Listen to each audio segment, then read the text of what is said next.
Assalamualaikum warahmatullahi wabarakatuh. Kembali lagi bersama saya Saryana dari kelas 28B. Nah, kesempatan kali ini saya akan menjelaskan materi mata kuliah metodologi penelitian dengan judul Desain Awal Proposal Penelitian atau Penggalian Masalah. Nah, langsung saja kita masuk dalam pembahasannya. Nah, yang pertama yang ingin saya bahas adalah penggalian masalah. Nah, secara sederhana, masalah adalah kesenjangan antara apa yang seharusnya terjadi atau dasolen dengan fakta yang terjadi atau dasein. Singkatnya, masalah adalah adanya perbedaan antara harapan dengan kenyataan. Misalnya, dunia akademik mewajibkan mahasiswa skripsi nihil dari plagiasi. Ini adalah harapan atau apa yang seharusnya terjadi. Namun, faktanya, masih banyak mahasiswa yang melakukan plagiasi. Dalam skripsinya ada kesenjangan antara fakta dengan harapan disebut dengan masalah. Nah, masalah ini yang kemudian akan dicari akar penyebabnya. Mengapa teori tersebut tidak efektif? Jika telah diketahui penyebabnya, maka solusi atas masalah tersebut dapat dicari dan ditemukan. Nah, yang kedua yang saya jelaskan yaitu tentang jenis permasalahan.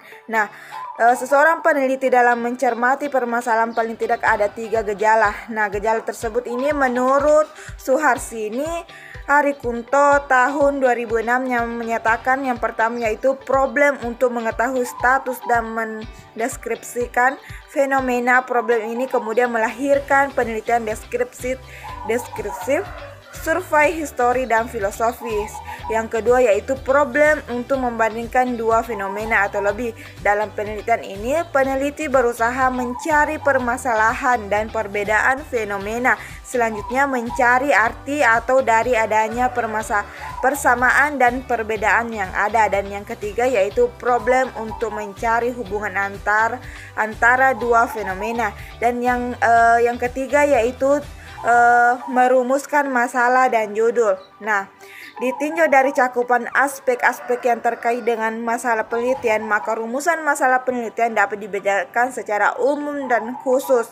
Nah, rumusan masalah umum menunjukkan keseluruhan permasalahan penelitian secara utuh. Contohnya yaitu bagaimanakah pelaksanaan pendidikan di kampus 6 PGSD Bone pasca kebijakan Merdeka Belajar. Nah, rumusan masalah khusus yang berfokus pada aspek tertentu dari permasalahan yang dikaji. Contoh satu itu bagaimana kegiatan dosen dalam pelaksanaan proses belajar mengajar pasca kebijakan Merdeka Belajar. Yang kedua, bagaimana kegiatan mahasiswa dalam pelaksanaan proses belajar mengajar pasca kebijakan Merdeka Belajar. Dan yang ketiga, bagaimanakah ketersediaan sarana dan prasarana untuk mendukung kegiatan proses belajar mengajar di kampus 6 PGSD Bone dan konteks kebijakan Merdeka Belajar. Nah, setelah merumuskan masalah penelitian, selanjutnya ditetapkan itu adalah judul penelitian yang tengah dikaji dalam bentuk bahasa yang operasional dan mudah dipahami. Nah, materi yang terakhir yaitu tentang menguraikan masalah. Nah, secara teknis, langkah-langkah menyusun latar belakang adalah sebagai berikut. Yang pertama yaitu mengemukakan arti penting atau peranan penting, manfaat dari variabel terkait, baik bagi organisasi maupun bagi karyawan atau pihak lain, dukung dengan referensi dari buku atau jurnal. Yang kedua, kemukakan gejala-gejala masalah yang berkaitan dengan variabel terkait tersebut, dukung dengan dokumen hasil pengamatan, wawancara atau angket yang telah diperoleh dari hasil penelitian pendahuluan atau prapiset. Nah, yang ketiga yaitu kemukakan faktor-faktor apa saja yang bisa mempengaruhi variabel terkait tersebut, dukung dengan referensi dari buku, teks atau jurnal.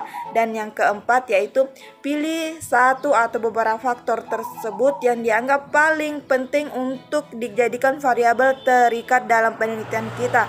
Dan yang terakhir itu adalah kemukakan gejala-gejala masalah dari setiap faktor yang sudah dipilih tersebut. Nah, dukung dengan dokumen, hasil pengamatan, wawancara atau angket yang telah diperoleh dari hasil penelitian pendahuluan atau prariset. Nah, itulah materi yang sempat saya jelaskan. Sekian dari saya. Wassalamualaikum warahmatullahi wabarakatuh.